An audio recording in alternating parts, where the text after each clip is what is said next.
In a time of great change, we're all making efforts to become more ethical, more educated people. The Transection podcast interviews guests from many different backgrounds to bring diverse aspects of the human experience to life through humour, authenticity, and personal stories. We are privileged to get a glimpse into other people's realities and to get first-hand advice and information from people on the front line of great social change.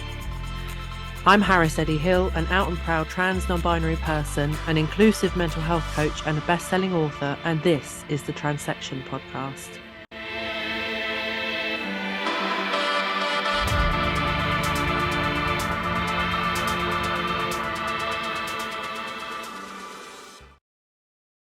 Hey everyone, and welcome back. Today I'm joined by Medha Murtagh. Hey Medha.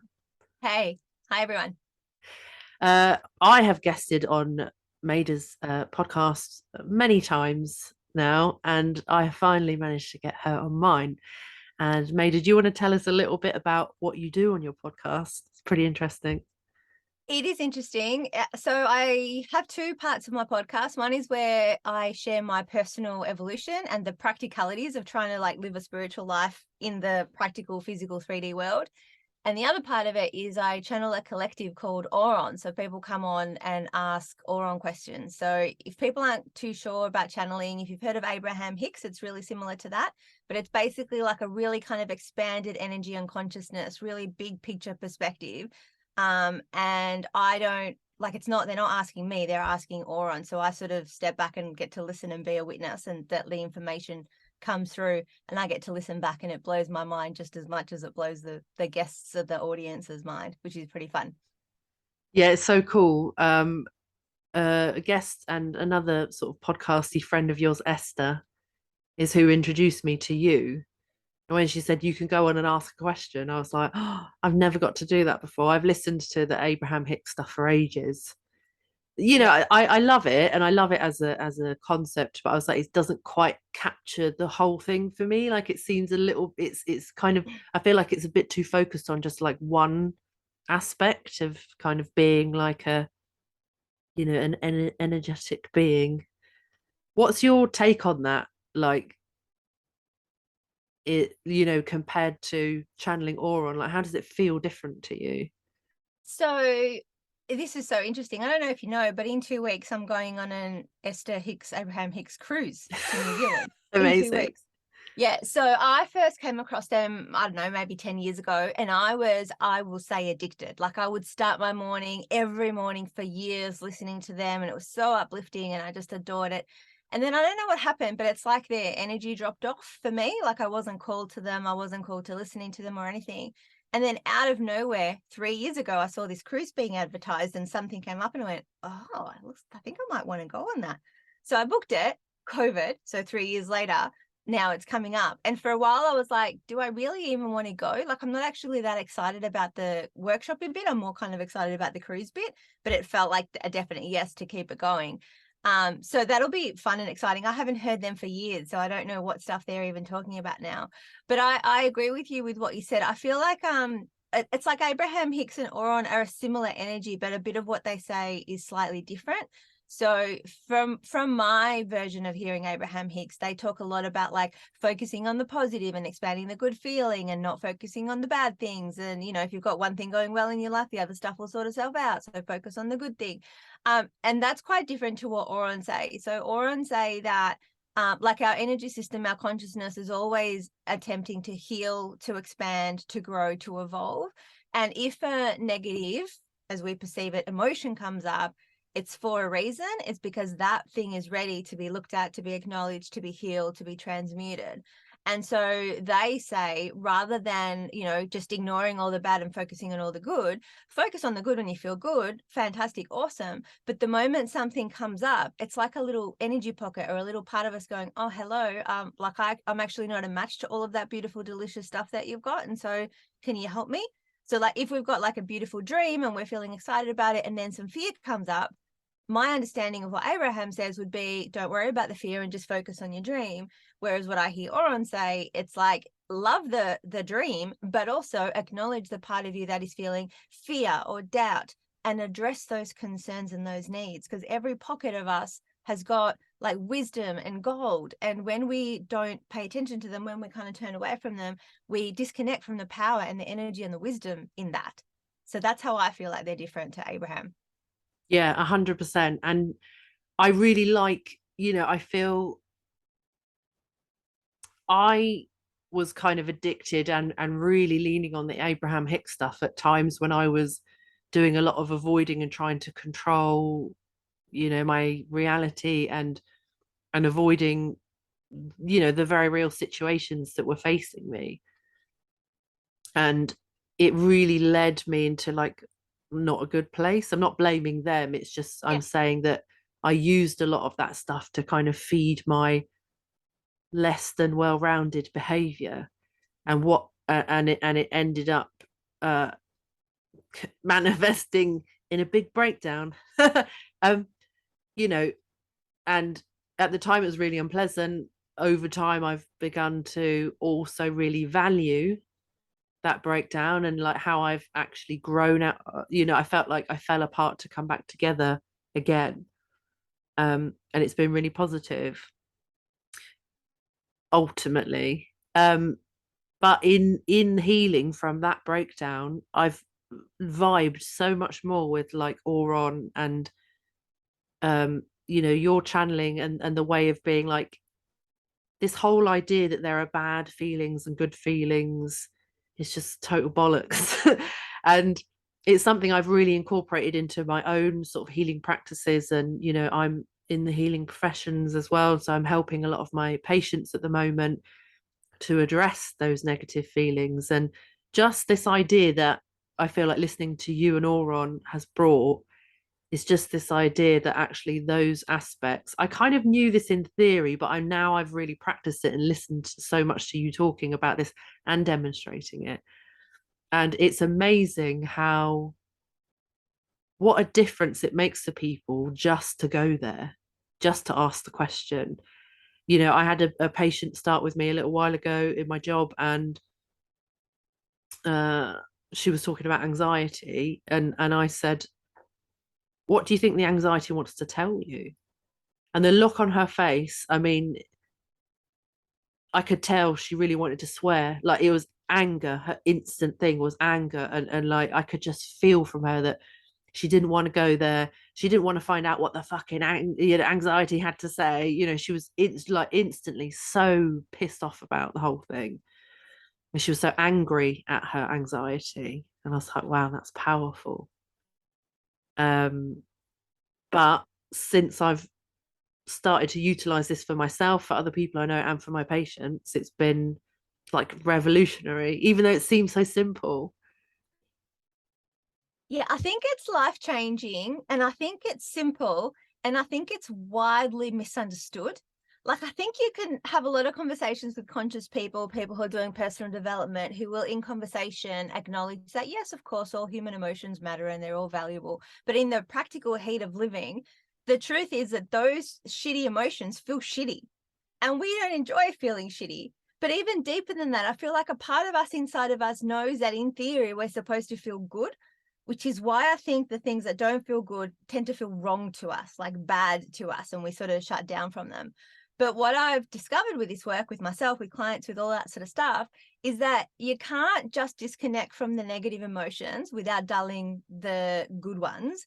But deeper than that, you can't walk around feeling safe and worthy and valuable and loved in the world if what you're telling the parts of you who are feeling the bad things is that you're not going to listen to them, they're stupid, they're bad, they're dumb, they should just go away and leave you the fuck alone. Because the message we give to any part of us is the message we're giving to all of us. So most of us are walking around rejecting our feelings, rejecting our thoughts. I shouldn't feel like that. I shouldn't think like that. They didn't mean that. Trying to talk ourselves out of, our emotions, our energetics and stuff. And what that does is it splits our energy, divides us against ourselves. And this is, I think, mostly misunderstood. You can't do that and be wildly connected to your own wisdom and intuition, because those little pockets of energy have got wisdom in them. They've got power in them. And there's something that needs to be kind of shifted or transmuted and looked at. And when you connect to those aspects of you with actual acceptance, with actual love, the gifts they give you are like extraordinary. They're like the missing piece to the path that we want to walk, to all the things that, are calling us. But when we reject them, we end up walking around in circles and thinking that everyone's powerful except for us because we can't manifest the things that we want, even though we're trying. And it's exhausting. 100%. How long have you been doing channeling now? I actually haven't really kept track. I'm not one of those people who remembers dates and times and stuff. So I'm going to intuitively say 4 years. Okay. That may be accurate. And how has, I mean, obviously you mentioned before that because you're stepping back and you're observing what Oren are saying, um, you're getting to witness what they're saying as well. So how has being in this situation like benefited you overall? Like, do you live It's very differently? benefited me enormously, but I want to emphasize this. I think what's benefited me the most is that I re-listen to the material over and over and over and over again. So I don't think that all of the transformation I've had in my world since they entered is because I channel them. I think it's because I'm really open to their message and I action it in my life. So like, for example, when I used to look at Esther, I used to think Esther was so lucky and blessed and blah, blah, blah. And yeah, that's true. She is, right? But so are we all. And so I don't want to present it as though it's the fact that they flow through me that has created the healing, because you can have energetics move through you. And if you go back to your same bullshit, the moment that stops, then you're just stuck in your own bullshit. So we all, create the shape changes and the shifts inside of ourselves. But I genuinely believe that the biggest profound transformation in me has come from listening to the podcast over and over again, because they're multi-levels and multi-layers, and they've also got energy healing in them, and then actioning it, like not just having it as a thing that I think about and I think is a good idea. Like I actually put the stuff into action in my life, and that has been deeply, deeply transformative. I do have the beautiful feeling when they flow through me of like my heart feels so much unconditional love, which is like extraordinarily beautiful. So that does feel like a blessing. But I really honestly think that it's the enacting the stuff that has been the most impactful for me. That's cool. So really, you're approaching this as a listener. Absolutely. Yeah. Yeah, that's cool.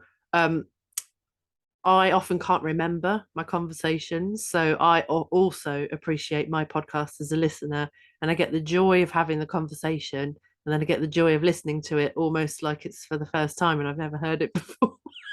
Yeah. I feel like that too. So with the Oron stuff, when I've channeled, the moment it's over, it's like it all falls out of my head. So I have like a vague sense of what we talked about. And so I usually have a chat with a guest after Oren leaves. So me, Medha, I have a chat with them. And then when they say stuff, I go, oh yeah, it's like it puts me back in the energy of it.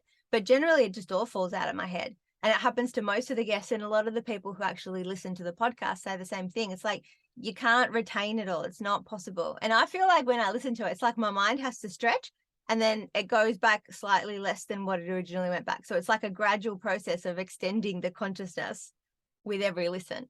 Yeah, that's cool. How did you get into channeling? I was an energy healer for about 12, 13 years before I started channeling. And I didn't realize that that was like the perfect training ground, because I would intuit all sorts of things about people. And I learned to just say whatever was coming out of, like, whatever came, I learned to not edit it and just trust it. And I had so many experiences like, oh my God, how could you know that? That's amazing. So it reinforced that what's coming through is like pure. So I did that for like a really, really, really long time.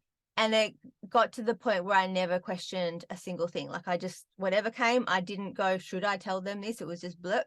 So that was kind of the perfect training ground, because to be a voice channel, you've got to be willing to open your mouth and talk without knowing really what you're going to say or how it's going to connect to other things. And sometimes they say some, controversial things. So the degree of kind of trust, allowing, and surrender that you need to be a voice channel in that way, it took me a long time to build. And I think it was my healing practice and like my spiritual inaction, like in things that I'd enact as well. But the healing really trained me in that process of being open to the energy, receiving it, trusting it, and speaking it. And then gradually, like not gradually, actually, one day out of nowhere, I channeled for the first time without knowing what the fuck was going on. So it was totally an organic experience. Yeah, I was having massages once a week. A friend of mine was giving me massages at my house once a week. And so I'd been trained in, at 2 o'clock every Wednesday, I would lie in the massage bed and just relax and allow and let go. And one time, she's one of my really close friends. And one Wednesday, I lay on the bed and it felt like my head was different. I felt like all of a sudden I could answer any question about the nature of life in the universe. And I don't walk around normally feeling like that. So I said to my friend, hey, just humor me. I feel like this. Can you just ask me any question about the nature of life in the universe? And she goes, she said something like, why do we struggle to love ourselves so much? Which was like a brilliant question. And I don't know how I knew, but I knew that I wasn't to try and think of an answer. I somehow knew that I had to just open my mouth and go, bleh, and let whatever come out, come out. And what came out was bloody, like, extraordinarily amazing. And like my jaw was on the floor, but I knew I had to not be tense in listening. And so I wasn't, which was great. I don't know how the hell I knew how to do that, but I did. And then at the end of it, my friend and I were like, what the fuck was that? Like, like what? And then every Tuesday for the next 3 or 4 weeks, we'd just set up the tape recorder in case it happened, and it did. And it was a couple of years later that Oren actually said it wasn't a coincidence that the first time we came through that way is at the time where Medha had trained herself to completely relax and let go. Wow. Mm. What did you think about it? I think I genuinely didn't have thoughts. It's like my brain couldn't compute. And I really was like, what the fucking fuck? Like that, like what? That was awesome. I loved it. And I was like, I wonder if that's a thing I can do now. Who knows? I guess we'll see. But like I could feel the quality of the truth of it. And it gave me perspectives I hadn't thought about in that way before. So I knew it was good. I knew it was like delicious coming through me. So I had no fear when I was like, what the fuck is that? It wasn't like, oh my God. It was like, oh wow, cool. What is it? But it took me a while to start to really understand it. So then once I started to understand that I could do it consciously, like I could decide to sit and not just have to wait for it to come by grace. Then I started asking questions. And then they kind of started, I feel like I was doing an apprenticeship. So I'd sit to do a channeling and then I'd listen back and they were like, notice how right now in your channel, the left side is a bit blocked and the right isn't. So notice how if you do this, it expands. So they were like training me on how to channel, which was super cool. Wow. Mm. So do you think that because you were doing energy healing before that, it made you open-minded enough to kind of go with it when it happened? Yeah, I have been training myself to follow my wisdom and my intuition for like a couple of decades now. Like I've really built that muscle. I'm really good at, if I get the feeling of doing a thing, that means I'm doing the thing. It's almost like I don't decide things now. I discover what feels right inside of me instead. And I've been building that up in myself consciously and on purpose for a really long time. So then when that came, there was no question. Like there's no, like it felt right, it felt good. That's good enough for me. So there was no like consideration of shutting down to wisdom. Yeah. And have you always been like that? Or was there like a turning point where because I know that for me, I know that I was intuitive as a kid and I clearly remember a whole lot of that. But I feel like I got to a certain age and I became socially aware enough to understand that what I was doing was weird and no one else was doing it. And if I observed someone else who was doing something a bit intuitive or different, the reaction that would have. So I shut it down for a long time. I was like, oh no, I can't do that. This is rubbish. And I would just kind of repeat what other people were saying about stuff like that. And then when I was 19 and I moved out of home, it hit me like a ton of bricks. I started saying things and intuiting things before I was even aware that I was saying it. And then it kind of started to come out then. But it was such a difficult thing to get my head around when I spent so many years practicing this real kind of like demeaning attitude towards spiritual or other or weird things. I didn't have that. I never had like judgment or thinking it's, too weird or anything like that. But what I did have was a really fucking challenging, traumatic life for a lot of the first parts of my life. My life now is fantastic, but my earlier life had a lot of trauma in it. And what that did, or rather how I took that and what I made that mean for myself, is that I really wanted to control the universe. I wanted to control myself so that I would control the universe to keep myself safe. So it's like my intuition didn't feel safe then. It's like only logic, rigidity, rules, like things like that gave me the illusion of feeling like I was safe. So then it became a conscious process when I realized how, because I was really quite unsafe inside of myself, because I was doing all of that, rejecting the aspects and being mean to myself and being hypercritical of me and all that stuff. So it's like I wanted to feel safe in the world, but the space inside of me was not safe. Like I hadn't built that up inside of myself. The safety I wanted the world to give me, I wasn't giving myself. But it took me a long time to even realize that, let alone start to kind of shift it and change it. There was no one really helping me with it. There was no one I could kind of like bounce it off. So I kind of walked into walls a lot and got a bit confused about, how do you unpack this? What do you do? So it took a really long time, which I think is why I've, created the Return to Wholeness free course. Like I want it to be so much more accessible and less time consuming and less painful and traumatic for people than what it was for me, because it doesn't need to be like that. If you get it, it's actually quite simple, like almost too simple, the fact that if we just genuinely love and accept ourselves and in our actual lives, in the way we interact with ourselves, in how we think about ourselves, in how we talk about ourselves, inside of ourselves, like it just changes everything. But it took me a good long while to work that out. Yeah, I hear that. I have to say, your return to wholeness process, I've sent so many people your way. I love that. Thank you. But just because, that process and the way that you've done it, I haven't listened to all of the course that you've done, but I've heard you demonstrate how to do it. Yeah. And it's really similar to a lot of the NLP kind of stuff that I'm trained in. And I was like, this is really simple. Like anybody can do this. And absolutely, I'm similarly to you, very passionate about people being able to do this themselves, that this really simple but really important information and skill around this kind of emotional reclamation of ourselves is not gate kept and not held behind a paywall, and also that it's not complicated, because I really believe in each person's like ability to heal themselves, and I feel like that's where it starts, is listening to yourself and or every part, and that you can heal yourself from anything. And I really love that process that you've put together. Thank you. I really love it too. So again, that felt like something I uncovered or discovered. And it's so simple. It's so powerful. It's so quick once you get the hang of it as well. Like I do it in my daily life. It takes me 2 minutes and I just come back from like disharmony to harmony without rejecting the disharmony. And that's where it gets a bit tricky. It's like we were talking before, everyone wants to get to the good feeling. And we tend to think that to get to the good feeling, we have to cut out the bad feeling or go around the bad feeling. But actually, the way to genuine, authentic good feeling is to clear up the shit that's standing in the way of us feeling that good feeling. So that's why, turning towards with the Return to Wholeness process or something similar, that is kind of, it's like got self-acceptance baked into it. But we can still trick ourselves and think that we're like, no, I'm accepting my negative emotion. I'm really open to it. But really, we're just doing the process to get the fuck away from us.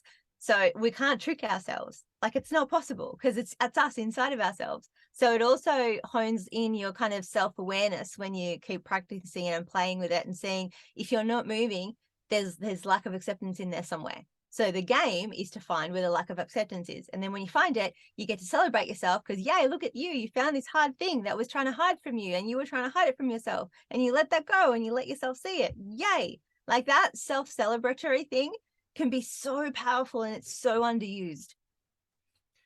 Yeah, 100%. I notice now, like there's two things. When a negative feeling comes up, I ask myself inwardly, I'm like, you okay, mate? What's happening? What do you want to say? And just have the little conversation. I mean, I'm getting better at this. I'm not claiming that can do this all the time. But I still have moments where I get irritated because I was taught when I was little that big feelings are inconvenient and Yes. annoying. So the first thing that I'm doing is acknowledging it and going, okay, you're here. What do you want to say? And trying not to be like exasperated or a dickhead to that part of myself. And the other thing is that I've started to notice that when I'm going through quote unquote negative feelings, it actually brings out different sides of me that I really enjoy. Um, so, for example, I know that when I'm in the depths of despair, that's often when I'm funniest. And, I'm most likely, I've composed songs sporadically since I was about 6 or 7 years old. And I might not compose one for a few years, but I can guarantee that if I'm feeling really crap or especially heartbroken, I'm more likely to write something. So I've started to make these positive associations of things that I might not want to feel the feeling or go there or go through like a horrible experience. But I kind of bribe myself with, well, if you stick with it though, don't forget in those moments there are these little things that will happen that don't happen any other time. So I kind of, it's a bit like a lunar eclipse. I'm like, this doesn't happen a lot, but when it does happen, there'll be something magical in there. So it's worth it. Like, go for it anyway. So I'm beginning to kind of bribe myself. And uh, one of my very good friends said that she said a breakup is great for when you want to lose a couple of pounds and go back to the gym. And she's right. So yeah, it's a skill. But I think there's like this coaxing that goes on, isn't there? Of like, come on, let's At do. the start there is, and then I think what happens is the process proves itself to you and it gets easier and easier to accept. Like, it's so natural for me now to accept it, but I've been doing this for like a really long time. And I've learned by seeing it again and again and again and again and again, 1,000 trillion times, that if I turn towards what feels a bit shitty, like I come out the other end of it feeling so much better than before. Like, it makes me better. Like, my feeling inside of myself is bigger, like my consciousness is expanded. And so, like, big feelings aren't scary to me anymore the way they used to be when I used to repress them. Because like when you repress a feeling, it's like it pushes back because it's always coming up, right? And so you have this kind of thing going and it's exhausting. We don't realize how much energy we're using trying to like press it down, and it's continuously kind of pushing up. And so when you're in that situation and you first touch the negative emotion, it feels like it can eat you alive, but it's because it's having to have so much force to try and push through our resistance.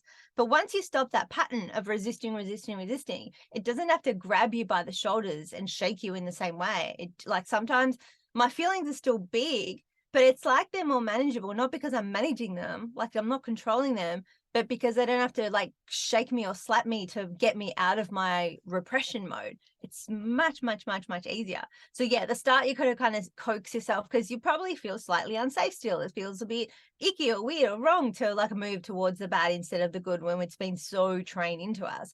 But I feel like you get to a level of momentum where it just starts to grow kind of naturally. You look forward to kind of turning towards rather than, because it creates flow, like it creates movement, it creates space. And once we know that in our own experience over and over and over again, the fears or the resistances we have end up just dropping away without having to do any fucking mindset work about it. It's easier. Yeah, definitely. I've noticed actually that I feel like more and more I'm really appreciating the real genuine value of those like less than pleasant things. Yeah. And it's really interesting because somebody might say to me, oh, are you not excited about that or whatever? And I might just be honest and say no. And they're like, okay, what do we need to do to make it exciting for you? And I'm like, why do you want me to be excited?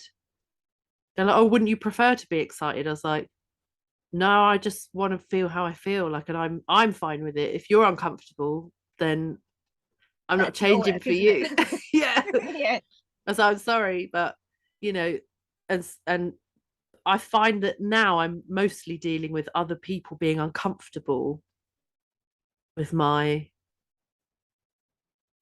like quote unquote negative experiences. So in a way, it feels like I've graduated, and now I'm like, oh no, now I've got to tell these people to stop And they're gonna making a have, fuss.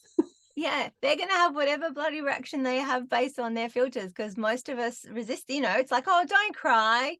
Like that whole thing when Oh, I we're, hate that. growing up, it's like, well, if you need to cry, just bloody cry. Like it's like an allowing. This is the other thing that's really interesting to me that I've discovered. When we allow ourselves to express naturally inside of ourselves and we're open to ourselves, the capacity we have for deep, profound connection with other people multiplies like by a factor Oh, of thousands. Because yeah. then we're being our genuine natural selves inside of ourselves. We are more capable of doing that in the world. And so relationships get more real. They Yeah. get more pure. They get more connected because we're not filtering through all of the bullshit dances we think we need to do to get them to smile at us and love us and be happy. We're just being ourselves and we're loving them and we're open to receiving their love. And it changes everything. Like there's so much more authenticity in it. Yeah. So much. I think the level, it's really interesting because all of the level of friendships and connection I have with people that I've made friends with later on in my life now contrast a fair bit to the Yeah. people that I'm still in contact with from like my old life. Not to say that they're better or worse, but just that the quality is very different. Yeah, Um, absolutely. And the other thing that's really funny, funny in the way that we humans just are kind of weird and hilarious, is that I feel like there's a lot of people out there who want to be authentic in their relationships, who want to be really deeply connected, but they're kind of trying to do that with people in their outside world and not working on the stuff inside of themselves where they're not authentic and genuine with themselves, where they're not connected to themselves. And it's like we can't ask the universe to give us experiences that we're not willing to do for ourselves. yes. And so if if you're someone who loves authentic, genuine connection, and people drawn to this probably would be, then take some time to really assess what's going on inside of you and the places where you're not honest with yourself, where you try and pretend that all your thoughts are positive and really there is doubt and fear, where you try and pretend that you don't feel jealous of that friend who got that thing, or resentful of that other person that you helped and they didn't help you. Like all of that stuff that we feel, it's there for a reason and it's showing us something. And once we start to be honest with ourselves, Oren said something different. They said, we're not going to say be brutally honest. We're going to say be candidly honest. So it's not brutal. You're not coming down hard on yourself. There's no inner violence, but being really, truly honest about the things we're hiding from ourselves inside of ourselves and the ways we're rejecting ourselves inside of ourselves and splitting ourselves, which is like the opposite of connection. If we're wanting authentic connection outside, we got to do the work inside, or else it's always going to be diminished. It's going to be like a watered down version of what's possible. Yeah, definitely. And I've talked about this before other times, but I'm a recovered codependent or recovering codependent, depending on how you look on it. Um, and I notice I can see very clearly that in my days that I used to completely donate myself to another human being for whatever they needed, um and then being frustrated of like, well, why aren't they doing the same to me? Why do they not, I think like in my head what I thought was like happiness and connection was actually total enmeshment, where you two are fused as like one being, and there's no, it's very unhealthy. um Yes. but I used to think to myself like, why are these people not kind of treating me, uh like I would see people on TV or people that I knew being treated very, very well by their partners. And obviously now I can see that it's because I didn't prioritize myself whatsoever. So sure enough, nobody else did either.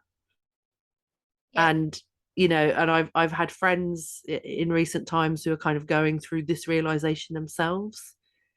And it's so weird because I think like years on you can see it really clearly, but when you're in it there's just this sense of like, I'm sure things are supposed to be better than this, Yeah.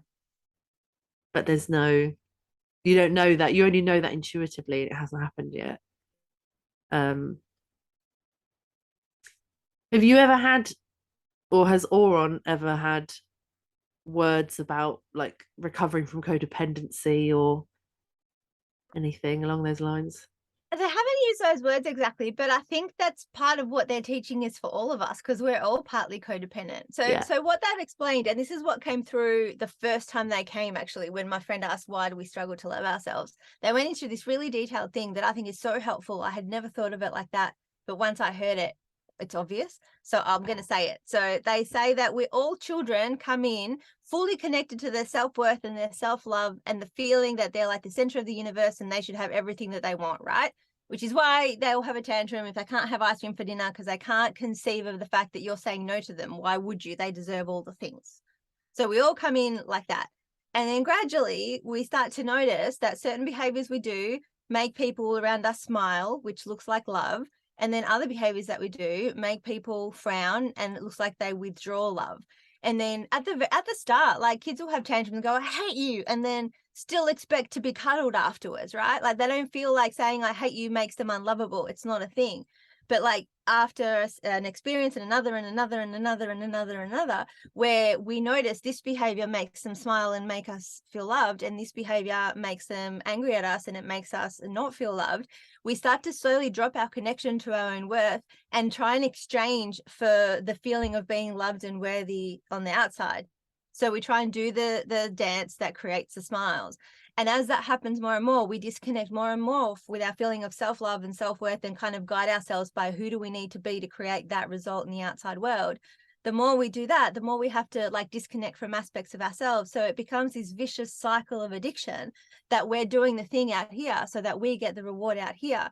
And I think that's how most of us live, and it's codependent to the fuck, but like we just think it's normal.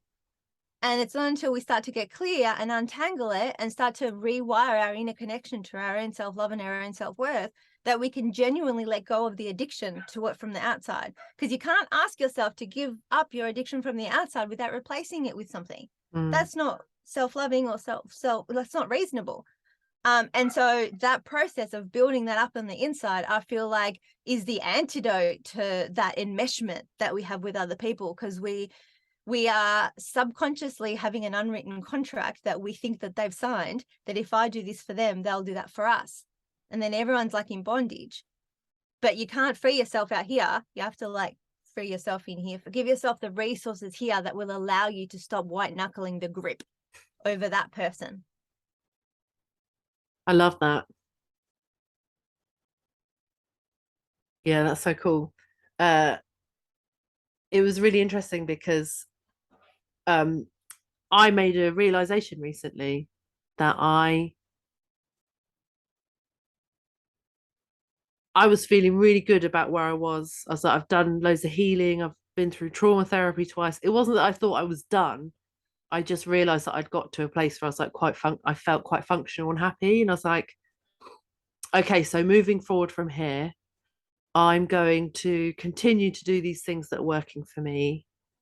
And I want to maintain the status quo. I didn't realize that that's what I was thinking, or that was my attitude. And then I met somebody who I liked, and I was like, oh no. And I haven't been in this situation for like such a long time. I haven't even been involved with somebody in any sense for this long, for nearly 10 years. And I felt like my guardian angel or whoever, there was a whole load of them laughing at me and pointing and going, you thought you had it all sorted, and you were sort of like, oh, you know, the playing field had leveled out, and like you'd kind of made it in a sense. And then they just sort of threw this hand grenade in, and they're like, now you've got to learn to communicate, and you're going to expand again. I was like, oh, I've just done so much of that. Yeah, I think of it like this because it feels better to think of it like this for me. So there's no limit to the expansion. Like there's no limit to how amazing and how magical and how awesome it can be. And I think of it like this as well. So I feel like we're here, right? So I'm standing here at this point in my life right now, and there's more awesomeness for me to have. There's no limit to that, right? So, but I'm here. The more awesome is sitting here. So something is standing in the way of me being here. Otherwise, I would already be here, right? So there's something here. And so life and the universe and our energy field and our consciousness conspire to show us what's here. They show us what's here, and then we deal with it. And that can be hard work. And so we deal with it, we get to here. And then we acclimatize here. If we're lucky, we get to catch a breath. And then we realize that there's this bit here on the way to this level of awesomeness. And so I feel like there's no limit to that. There's always going to be more you can go to, which means there's always going to be more little things to clean up between where you are and where it's possible for you. So I like that way, rather than thinking the work never ends, which is an exhausting thought. It makes me want to like squish down my body and like going down in the feed position. Whereas if I think there's no limit to how amazing it can be, then I get excited. Oh yeah, definitely. But also sometimes you need to put your fucking feet up and just not do spirituality for a while. That's sometimes the most efficient and healthy thing we can do for ourselves. So I'm all for that. That's true. Well, you've had some time off this year, haven't you? How's that been after, everything's been so intense on the spirituality and channeling for a while, and then you've had these breaks? Well, I think of it as not separate actually. So I've had health issues for like 2.5 years and quite debilitating. Like I get these atrocious headaches, have to go to bed. My eyes have got all of these issues. It's hard for me to be on the computer for long times. Lots of things going on. And I feel like it's not like separate to my spirituality in my life. And I was actually just reading a post before that came up on Facebook. I wrote it a while ago, but it just came up and I had forgotten about it. So I also consume my social media as a consumer because I forget the things that I wrote ages ago and someone else schedules it for me. So just this morning, there was a post on there and it was me talking about having channeled Oron to work out why the hell I'm having so many eye problems, like so many health issues. And I'd forgotten about this, but this morning I read it and it said, Oron said, because I'm so used to putting effort and will into my action in the world. And what I want to be is I want to be someone who stands for miracles, magic, and flow. And that's really who I want to be. And there are ways that my engagement with the world, because I came from that unsafe trauma space, it was too forceful and too rigid and too pushy. And although that's improved a lot, there are still heaps of places where that could improve. So over the last 2 years, I've still kept my business going, but I've brought it down a lot. Like I've done no group programs. It's much smaller because I don't want a lot of demands on my system because of the health issues. And so Oron said basically that in my non-doing, I've been percolating in the energy of just being for 2 years, way more than I ever have in my life. And that if my health issues were resolved like that, I've still got too much momentum of pushing. And I would just, if my eyes were resolved, I'd go back to overworking. I'd go back to being rigid. I'd go back. I haven't like embodied that flow, freedom state in being whilst doing. Like I'm used to either I'm sitting there doing my meditation, practicing my being, or I'm doing stuff. Like they weren't harmonized. And so this whole thing for me has been really about learning to be and to act with ease instead of with the intense act of will, which is how I've engaged with the world for like a really long period of time. So that's something that I'm going much, much, much deeper in. And I feel like I'm getting much more easeful in my relationship with the world, which I wouldn't have done if I hadn't been stopped by health issues for 2 years. Like I just would have kept barreling around like, because that's what I knew. And it had worked pretty well, to be honest. So it wasn't as delightful and delicious and as pleasant and as enjoyable. And it means that I wasn't following the breadcrumbs that lead me to miracles all the time. Whereas when I'm really open and really relaxed and really kind of flowing with the feeling of, wow, this feels so right, I'm going to take this step, even though I have no idea what the next step is. Before, I used to need insurance that I would be safe before I was going to take a step. So I would need to know like the outcome or what the next 4 steps were going to be before I'm willing to take this one right here. Whereas now it'll be all right. I'll be fine. Things work out well for me. But that's taken some consciousness, I'll tell you that. Yeah, I relate to that. When I was younger, if I was going out somewhere and I've not been there before, I'd have to know what time it was on until I would usually choose to drive rather than drink. I'd have to be in control of when I left. I had to have all of the details like well ahead of time. Someone rang me on the day and said, "Do you want to come out later?" The answer was 99% of the time was absolutely not. Yeah. I'd rather, something horrible. But and now there's so like I do it occasionally if it's something that I'm going to find super challenging from a sensory perspective, or I'm really overwhelmed at the thought of it, then I might do a bit of planning beforehand. But the majority of the time, I turn up, and only in a uh, work meeting this morning, they were asking me. One of my colleagues was saying, "Oh, so is this what we're going to do today?" And asking me all these things. I said, "Listen, my job was to get here, and I'm here, so I don't know any more than that. We'll find out." And she was like, "Oh," she's Yeah. so disappointed. I was like, "It's going to be how it's going to be." And I think that I've got to a point of surrender with most of this like day-to-day stuff, that all of my mates who aren't there yet, I drive them absolutely mental. They want to vent or practice their frustration with me. And I'm like, I can see that I want to empathize. I can see that you're really upset by this. Like, yeah, I am. And then, but then at some point they'll say, would you feel upset in that situation? I'm like, I'm sorry, no. I'm Yeah. sorry, no. I wouldn't even think about it. I've got one friend, and if she's got to do a journey, she'll know, oh, well, there's some national thing on that day, or there's going to be a football match. So I better leave like slightly earlier than normal, don't you think? And I'm like, I wouldn't think any of that.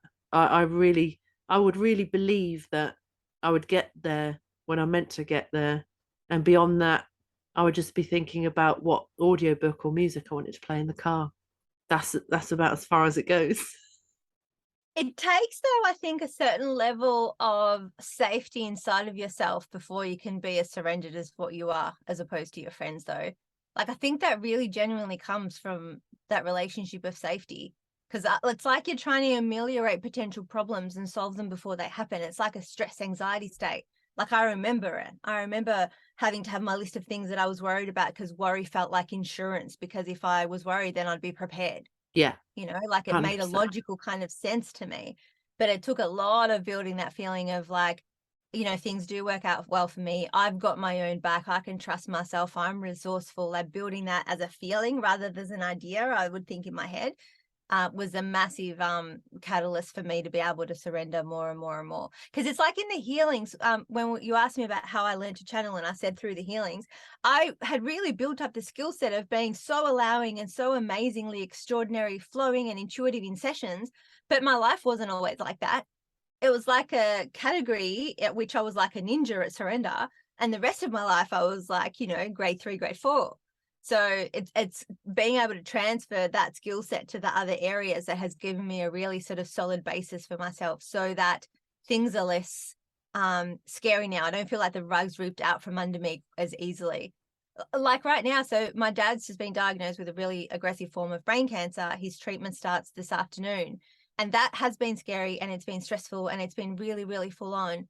But I genuinely feel like I've stayed on my feet, like energetically, emotionally. I bawled my eyes out, grieving heaps, like processing all of the emotion of it, not trying to pretend the bad stuff isn't happening. But I feel like that inner resilience and safety that I have built from having my own back, from like, if I need to cancel a session because I'm just too sad, I'd just cancel the session. Like I've got no hesitation in reorganizing my day to support myself generally, let alone specifically now where I'm dealing with something really, really full on. And I know I'm dealing with this really differently now than I would have 10 years ago, like wildly different. So I'm not like constantly looking over my shoulder and thinking, what do I need to do? Like I'm doing the steps I need to take as I need to take them. But it's like, I feel like that safety inside of myself is therefore the filter through which I'm looking at this really fucking stressful, shitty situation. And it makes it much more easy to handle. Doesn't mean it's easy, but it's not as traumatic. Like I don't feel like it's adding trauma to my world. I feel like I'm actually using it to clear out old trauma rather than adding whole bunches of more stressful trauma energy to my experience.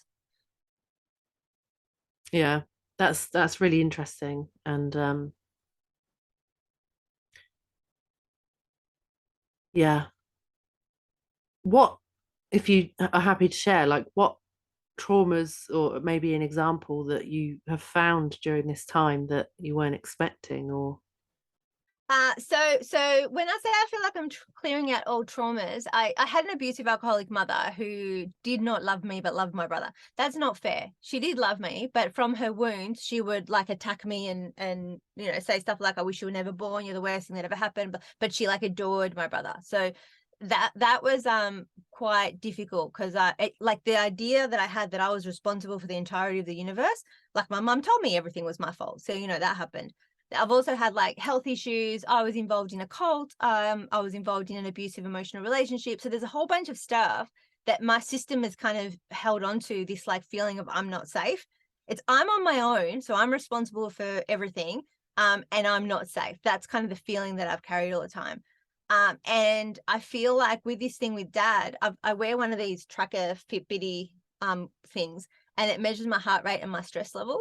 And just the week before Dad got diagnosed, I felt like I went into this like inner purge of anxiety, and out of nowhere, like nothing was going on. Nothing was very different in my world, but I felt like a tiger was chasing me. Like I was so stressed, and the physiological emotion experience and sensations I was having was so intense that I rang a friend crying, going, "I don't know if I can handle this."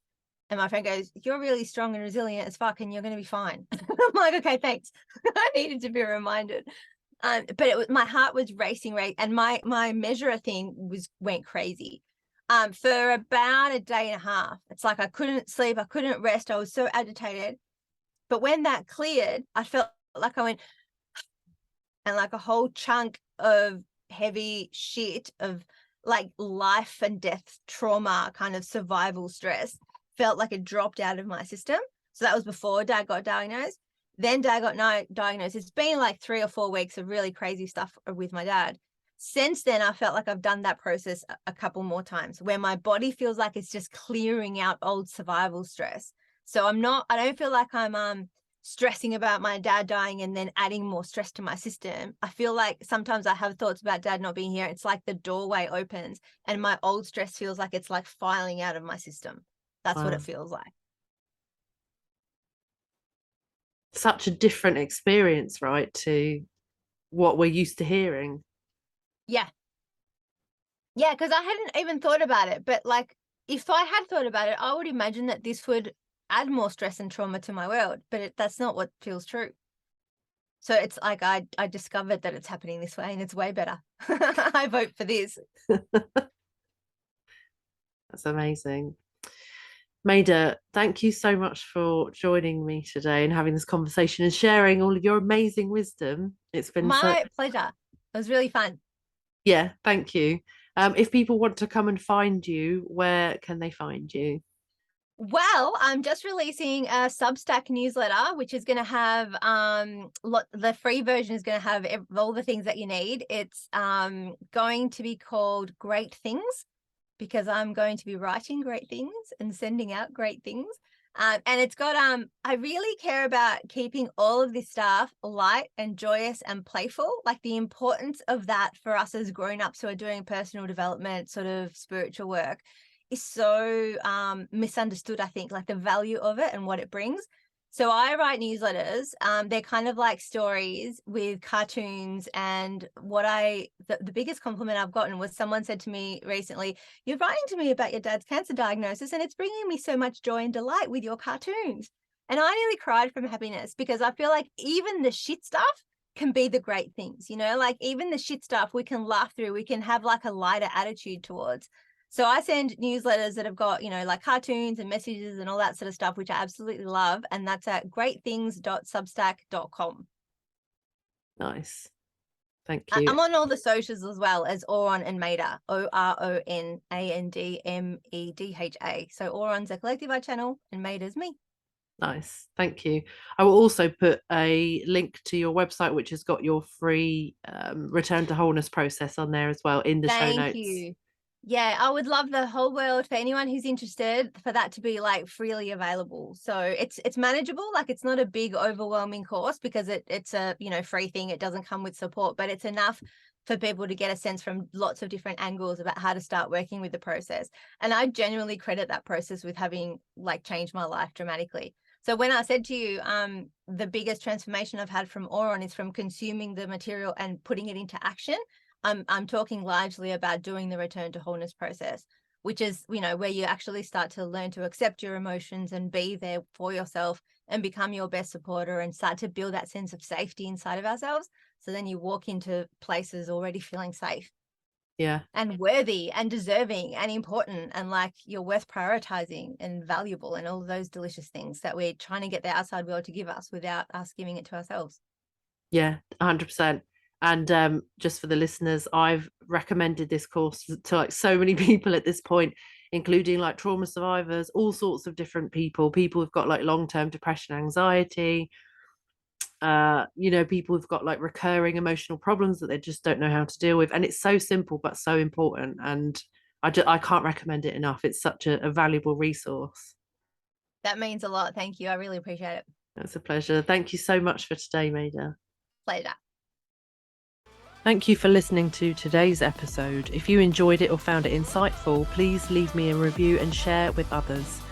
You can find the Transection podcast on social media or go to mooksharrishill.com/transection to sign up to our mailing list.